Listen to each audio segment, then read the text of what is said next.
Hindi kaya binakapan na yan ni Senator Raffy Tulfo kaya lumakas ng loob magsampa ng kaso. Actually, haka-haka ng marami na pwedeng maging totoo. Pwedeng maging totoo. Pwedeng maging totoo. Kasi alam niyo naman si Raffy Tulfo, 'di ba? Nakita niyo naman kung sino yung mga binabakapan niya. Magkaibigan ba sila ni Raffy Tulfo? Hindi malayong mangyari. Kasi nakita niyo naman yung love story nila, COVID times pa. So kung babakapan ni Raffy Tulfo 'yan, hindi ako magugulat. Hindi ako magugulat. Hindi ako magugulat.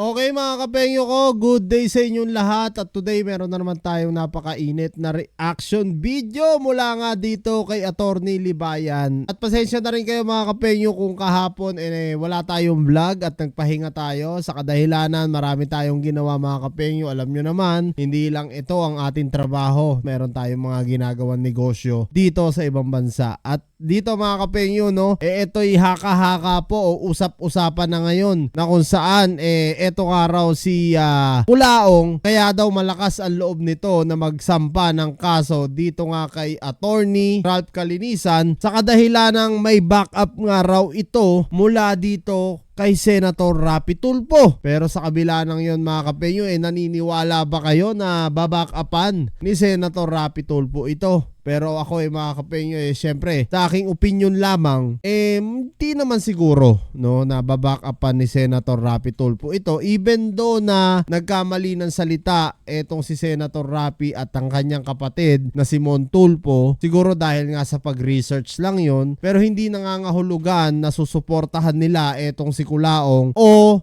hihimasin nila para lumakas ang laban nito dito nga sa ginagawa ni Ralph Calinisan na kung saan sa palagay ko mga kapengyo nasa tama etong si Maagago at Ralph Calinisan para kontrahin ni Senator Raffy Tulfo. Hindi po ako naniniwala doon sa sinasabi ng iba na susuportahan ni Senator Raffy Tulfo ito. Pero ganun pa mga kapengyo, gawan pa rin natin na reaction video. Eto nga nagkomento kay Attorney Libayan. Ulitin ko mga kapengyo hindi po si Attorney Libayan ang naglabas ng issue na to. Meron lang pong nag-comment sa kanya para mas malinaw po sa lahat. At tara mga kapengyo, panoorin nga natin. Eto nga naging komento rin ni Attorney Libayan dito. Cute Tusky. Hindi kaya binakapan na yan ni Senator Raffy Tulfo kaya lumakas ng loob magsampa ng kaso. Actually, yan yung parang haka-haka ng marami na pwedeng maging totoo. Yan narinig nyo naman sinasabi ni Attorney Libayan, yan nga raw yung haka-haka. So ibig sabihin wala pang katotohanan pero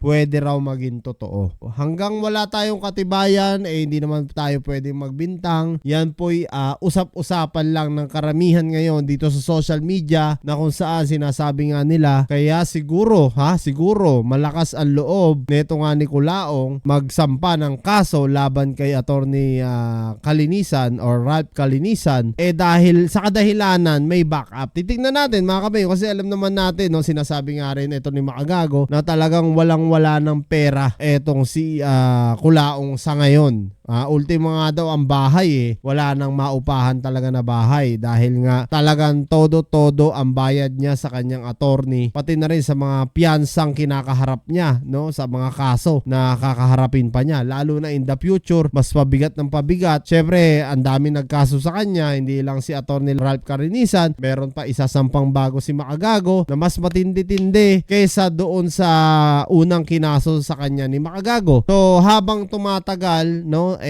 umaandar po ang proseso ng kaso ni Culaong at lalong-lalo na siya nalulubog. Pero dito mga kapengyo, kaya nga naging haka-haka at usap-usapan nito na kaya nga daw siguro malakas ang loob rumesbak nito dahil nga meron siyang backup. Pero hindi pa natin alam kung sino talaga yon. Kung mapatunayan na si Senator Raffy Tulfo, malaking po yan, malaking issue po yan. Talagang po yan, sasabog yan. Pero sa ngayon mga kapengyo, ulitin ko, haka-haka pa lang po yan. Wala pong katotohanan sa ngayon. Haka-haka ng marami na pwedeng maging totoo. Kasi alam nyo naman si Raffy Tulfo, di ba?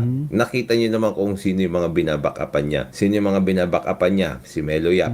Alam nyo naman si Melo Yap, di ba? Nakita nyo naman kung gaano kasinungaling at kabastos yun sa social media. Pero binabakapan ni Raffy Tulfo. Sino binabakapan ni Raffy Tulfo? Si Fiscal EJ. Nakita nyo naman yung mga kalokohan ni Fiscal EJ sa social media. Nakita nyo naman yung bangayan maneuver ni Fiscal EJ. Binakapan siya ni Raffy Tulfo. Itong si Norman Mangusin, nakita nyo yung kasinungalingan niya. Nakita nyo yung kalokohan niya sa social media. Nakita nyo yung galawan niyang sinasabi ng marami na scaman. Hindi rin malayong bakapan ni Senator Raffy Tulfo yan. Yon po, Taragis, grabe. Derechahan talaga itong si Attorney Libayan, mga kapengyo. Kita nyo naman, putang.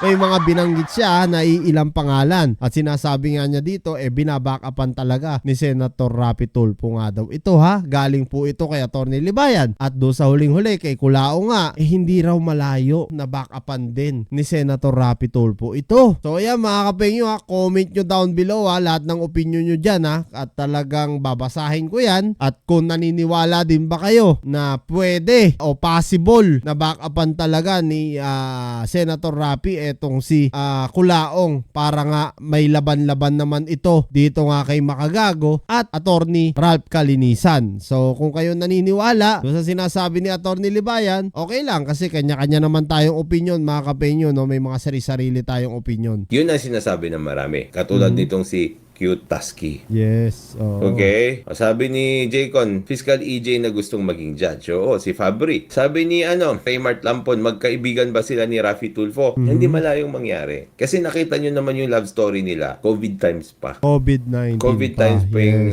nila. Yung Eto mga kapengyo nilabas ko na rin yan sa aking reaction video kamakailan lamang. Noong nakaraang araw mga kapengyo, nilabas ko yan. At makikita nyo doon na nilabas mismo ni Attorney Libayan yung panahon ng pandemic kung paano po pinoprotektahan din talaga ni Senator Raffy etong si Culaong. Pero wala tayong sapat na katibayan mga kapengyo kung talaga magkaibigan ba sila. So kumbaga ito'y lang naman mga kapengyo, no? Social media, haka-haka ng mga tao, usap-usapan natin lahat, no? Kung talaga bang syempre kung mapatunayan talagang sasabog yan mga kapengyo at saka issue yan. Talagang yan madadali dyan si Senator Raffy Tulfo talaga kung sakali man na totoo talaga itong mga paratang ng tao at mga haka-haka nila, yung mga isip nga ng tao, no? So sa ngayon mga kapengyo, medyo may mga hint-hint lang tayo, medyo napapasil-pasil lang tayo kasi nga gaya nga nasabi ni Attorney Libayan noong 2020, halos pinoprotektahan ni Raffy Tulfo o kakilala ni Raffy Tulfo etong si Culaong. At ngayon 2026, nagkaroon ng issue si Culaong, hindi na nga niya kilala ito. So, hindi natin tuloy malaman kung ano ba talaga ang totoo. Pero, alam nyo naman mga kapengyo, wala namang bagay or wala namang pagsisinungaling na hindi nabubunyag. Lalabas at lalabas din ang katotohanan kung talaga bang kaibigan to ni Senator Raffy o hindi. love story nila. So kung babakapan ni Raffy Tulfo yan, hindi ako magugulat. Okay. So talagang ito si Attorney Libayan, no, yung kanyang hint or yung kanyang isip talagang may possible na pwedeng backupan talaga ni Senator Raffy Tulfo ng araw ito. Hindi na nga raw siya magugulat kung malaman niya or malaman natin lahat na talagang magkaibigan o binabackupan ni Senator Raffy itong si Culaong. So yan mga kapengyo, no, kung kayo nga rin curious dito, research pa at malalaman naman natin lahat yan. Sabi ko nga kanina, wala namang kasinungalingan na hindi nabubunyag. Isipin nyo nga yung Ghost Project nga mga kapengyo, isipin nyo halos maraming tao ang yumaman doon, mga nasa government officials na talaga naman na naging sikreto na mahabang panahon pero nabunyag pa rin. Kaya nga gaya ng sabi ko mga kapengyo, walang sikretong hindi mabubunyag. Malalaman at malalaman din natin yan pagdating ng panahon. Kaya siguro itong si Culaong